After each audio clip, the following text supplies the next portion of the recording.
말씀하는 도중에 저희가 지금 현장을 생중계하고 있는 화면인데요. 지금 광화문 사거리를 집회를 마친 민주노총 시위대들이 점거하고 이것을 최대한 경찰이 막고 있는 것을 상공에서 찍은 모습입니다. 이 시각 현재 광화문 사거리의 모습인데요. 철도노조 시위대, 여기에 뭐 각종 다른 제3세력이 개입해 있는 시위 참가자들이 광화문 사거리를 점거한 상황입니다.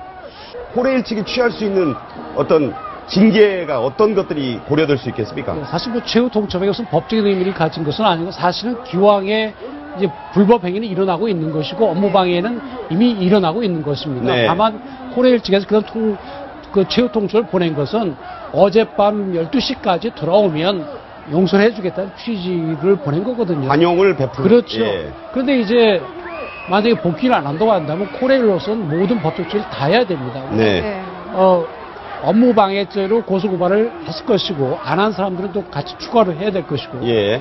민사상으로는 그 손해배상 청구를 해야죠. 네. 지금 가압류만 한 걸로 보이는데 뭐 2009년도 파업 부분까지 한다고 지금 돼 있는데 네. 그 당시에 했었어야 되고 이번에도 반드시 해야 됩니다. 네. 그러니까 그래서 형사뿐만 아니라 민사를 그렇죠. 물어서 금전적이고 그렇죠. 재정적인 그 손해도 받아내야 된다. 그러면 노조와 간부는 물론 노조원들에게까지도 손해배상 청구를 해야 됩니다. 법적으로 허용이 되는 거니까요. 네. 사실 그 당시에 돌이켜보면 레이건 대통령 미리 준비를 다 했거든요. 한 1년 전부터. 그래서 대체 인력을 양성을 해왔는데 우리 경우에는 지금 기관사, 특히 기관사회 같은 경우에 갑자기 그걸 뭐 자동차 운전면허까지 할 수가 없는 그런 문제점이 있죠. 네. 궁극적으로는 뭐 해야 되고 대체 인력 투입이 우리 그 노동법상 뭐 불법도 아니고 네. 당연히 허용되는 것이고 더더군다나 이것은 파업 자체 불법 파업이기 때문에 네. 대체 인력 투입하는데 법적인 문제는 전혀 없습니다. 이상현 기자, 지금 정 변호사 말씀도 있었지만 대체 인력을 이제 뽑는 절차가 시작이 됐잖아요. 네. 그 상황은 지금 어떻게 돌아가고 있어요? 호레일에서는 660명에 대한 채용 공고를 냈고요. 이미 27일부터 일부 한 25명 정도에 대해서 교육을 실시를 하고 있습니다. 네. 그래서 순차적으로 투입을 하겠다고 밝히고 있고요. 이 파업이 장기화될 경우에 채용 규모를 늘리겠다, 혹은 이렇게 대체 인력으로 뽑힌 사람들을 정직원으로 해주겠다, 이런 장기적인 대책을 많이 가지고 있습니다. 소수이긴 하지만 그런 분들은 은퇴한 분들입니까? 어디서 그런 전문 인력인데 충원을 한다는 거죠? 네, 은퇴 인력이 많고요. 그 다음에 이제 철도 대학을 나와서 지금 그런 자격이 있는 사람들 그렇게 하고 있습니다. 이런 식의 그 개입이 지금 그 경제에 미칠 영향도 중요하고 또 부작용이 없을까 하는 우려들이 많은데 지금 경제 쪽에서 특히 물류수송 쪽에서 차질이 심각하죠. 네, 그렇습니다. 지금 운행률은 계속해서 떨어지고 있는 상황인데요. 오늘 열차 운행률을 살펴보면 평시 대비 80% 수준입니다. 그러니까 승객 수송만. 예. 그리고 가장 심각한 게 화물열차인데 40%대로 떨어지고 있습니다. 예. 특히 수도권 물류가 집결되는 경기 의왕 ICD 같은 경우에는 화물 컨테이너들이 오도 가도 못하고 좀 쌓여있는 이런 상황입니다. 특히 철도 운송의 90% 이상을 의존하는 게 시멘트 업계인데요. 네. 산업부가 집계했을 때 현재까지 300억 원의 이상의 피해 규모가 있을 것으로 보고 있고요.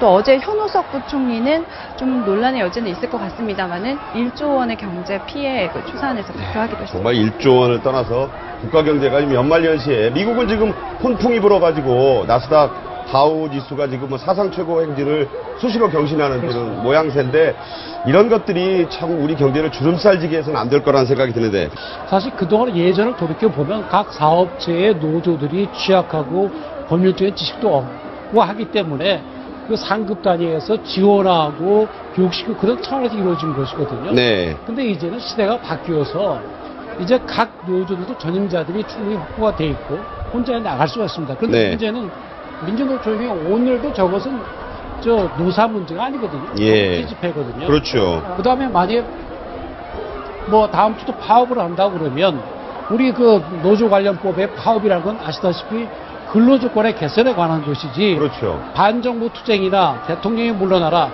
이런 것은 우리 헌법이 보장하는 그 법이 바뀝니다. 네. 따라서 민주노총의 행위는 정치적인 행위이고 저기에 일부 정치인들이 같이 합세를 해서 정치를 이용하려는 것은 참으로 부당하고 자제해야 될 일입니다. 물론 표를 의식하면 그 옆에 설 수 있을지 모르겠지만 그거는 우리나라 법치주의를 밑에서 흔드는 아주 그 나쁜 행위입니다. 네.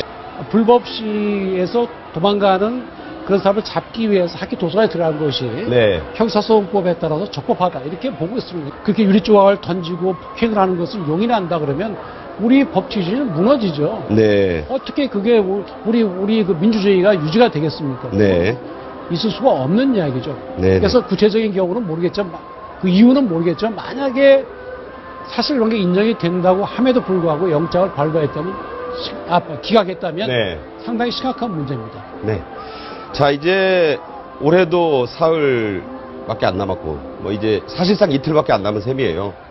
31일이면 월화요일이면 끝인데, 경제에 미치는 효과 중에서도 이제 특히 이제 출근이 시작되면서 대체인력들의 피로도 문제 얘기가 많이 나오는데, 홀레일 취재를 해보면 어떻습니까? 지금 그 대체인력들은 문제가, 기존에 있는 대체인력들은 괜찮게 돌아가고 있나요? 어떻습니까? 지금 사실상 말씀드렸다시피 기관사들의 업무 복귀율이 굉장히 낮기 때문에 지금 현재 있는 대체 인력으로 계속해서 돌리고 있는 이런 상황이거든요. 네. 그래서 대체 인력들의 경우에는 피로를 많이 호소하는 걸로 지금 알고 있습니다. 네. 네. 자, 이제 정부가 정치권도 그렇고 이제 더 이상 우리가 이렇게 역사상 최장기, 나름 시간이 갈수록 지금 최장기 기록이 세워지고 있는데 이게 결코 좋은 불미스러운 그런 거지 않습니까? 그래서 어쨌든 해결책이 좀 모색돼야 될 테고 가장 좋은 방법이 뭐라고 우리가 생각하는지 여러 가지 의견들이 있는데 우리 정 변호사님은 어떻게 생각하세요? 사실 뒤를 돌이켜 보면 2006년도에도 파업했고 2009년도도 파업했고 2002년도 파업했고 철도가 그동안 정부가 노조 이긴 적이 한 번도 없습니다. 네. 이번에야말로 정부가 이제 노조의 요구를 안 받아주는 그런 중요한 때거든요. 예. 굉장히 중요한 때입니다. 그래서 제 네. 생각에는 정부가 이 원칙대로 계속 밀어붙이고 특히 네. 법칙은 엄정히 하되 다만 노조원들 입장에서 자기 신분이라든지 네. 그런 근로조건에서 불안이 생길 수밖에 없으니까 예. 그런 부작용이나 어려움을 잘 해소할 수 있도록 노사 간에 또 정부와 모든 정계가 다 같이 가서 그 문제를 해결할 수 있는 그 대화와 협상을 계속하는 것이 맞지 않나 싶습니다. 네. 하여튼 이 철도민영화가 KTX 자회사 문제로 국한되면서 면허를 철회하라 뭐 이런 얘기가 나오고 3자 개입에 이어서 이제 정권에 대한 어떤 반대하는 연합적인 모양새가 돼가고 있는데 참 우려스러운 상황이 아닐 수 없습니다.